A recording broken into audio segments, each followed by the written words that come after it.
ಸಾಧಕರಿಗೆ ಸನ್ಮಾನ ಕಾರ್ಯಕ್ರಮ ಲಿಂಗಸಗೂರು ತಾಲೂಕು ಹಾಲುಮತ ಸಂಘ ಹಾಗೂ ಹಾಲುಮತ ನೌಕರರ ಸಂಘ ಲಿಂಗಸಗೂರು ವತಿಯಿಂದ 2024-25ನೇ ಸಾಲಿನ ಹಾಲುಮತ ವಿದ್ಯಾರ್ಥಿಗಳ ಪ್ರತಿಭಾ ಪುರಸ್ಕಾರ ಹಾಗೂ ಸಾಧಕರಿಗೆ ಸನ್ಮಾನ ಸಮಾರಂಭ ಕಾರ್ಯಕ್ರಮ ಕನಕ ಭವನದಲ್ಲಿ ರವಿವಾರ ಜರುಗಿತು.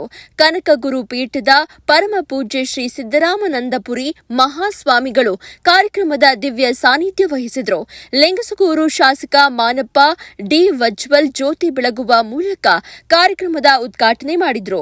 ವೇದಿಕೆ ಮೇಲೆ ದಿವ್ಯ ಸಾನ್ನಿಧ್ಯ ಕನಕ ಗುರುಪೀಠ ಸಿದ್ದರಾಮಾನಂದಪುರಿ ಸ್ವಾಮಿ, ಮುಖ್ಯ ಅತಿಥಿಗಳಾದ ಮಾಜಿ ಸಂಸದ ಕೆ ವಿರೂಪಾಕ್ಷಪ್ಪ, ಕುಷ್ಟಗಿ ಶಾಸಕ ದೊಡ್ಡನಗೌಡ ಪಾಟೀಲ್, ಶಾಸಕ ಮಾನಪ್ಪ ಡಿ ವರ್ಚುವಲ್, ಪಂಚಾಯತ್ ರಾಜ್ ಇಲಾಖೆಯ ವಿಶೇಷ ಕಾರ್ಯದರ್ಶಿ ಎಂ ಚಂದ್ರಶೇಖರ, ಐಎಎಸ್ ಅಕಾಡೆಮಿ ನಿರ್ದೇಶಕರು ಜೆಬಿ ವಿನಯ ಕುಮಾರ್ ಮುದುಗಲ್, ಬ್ಲಾಕ್ ಕಾಂಗ್ರೆಸ್ ಅಧ್ಯಕ್ಷ ಶಿವಶಂಕರ ಗೌಡ ಸೇರಿದಂತೆ ಹಾಲುಮತ ಸಮುದಾಯದ ಮುಖಂಡರು, ಯುವಕರು ಈ ವೇಳೆ ಉಪಸ್ಥಿತರಿದ್ದರು. ವರದಿ ಮೌನೇಶ ಶಿವನಗುತ್ತಿ. ಎಲ್ಲ ನಮ್ಮ ನೇತಾರರೇ, ಅದರಲ್ಲೂ ಪ್ರಮುಖವಾಗಿ ನಮ್ಮ ಭಾಗದ ಒಂದು ಶಕ್ತಿ, ಹಿಂದುಳಿದ ವರ್ಗಗಳ ಅತಿ ದೊಡ್ಡ ನಾಯಕ ಮತ್ತು ನಮ್ಮ ಭಾಗದ ನ್ಯಾಯಾಧೀಶರ ಅಂತಂದ್ರೆ ಕೆ ವಿರೂಪಾಕ್ಷಪ್ಪನವರು.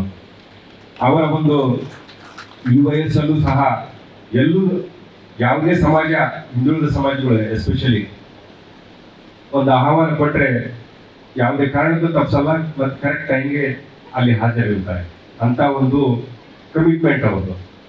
ಅದೇ ರೀತಿಯಾಗಿ ಈ ಒಂದು ಕ್ಷೇತ್ರದ ಜನಪ್ರಿಯ ಶಾಸಕರಾದಂಥ ಮಾನಪ್ಪ ವಜ್ಜಲ್ ಸಾಹೇಬ್ರೆ, ಪಕ್ಕದ ಕುಷ್ಟಗಿ ಕ್ಷೇತ್ರದ ಶಾಸಕರು ಮತ್ತು ಸರ್ಕಾರದ ಮುಖ್ಯ ಸಚೇತಕರಾದಂಥ ಸಹೋದರಾದ ದೊಡ್ಡಗೌಡರವ್ರೆ, ಅದೇ ರೀತಿಯಾಗಿ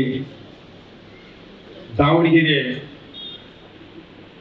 ಜಿಲ್ಲೆಯ ಅಷ್ಟೇ ಅಲ್ಲ, ರಾಜ್ಯದ ಅಷ್ಟೇ ಅಲ್ಲ, ಇಡೀ ಭಾರತದ ಅತ್ಯಂತ ಪ್ರತಿಭಾನ್ವಿತ ಯುವಕ ಅದ್ಯಾರು ಅಂತಂದ್ರೆ ನಮ್ಮ ಜೆಬಿ ವಿನಯ್ ಕುಮಾರ್.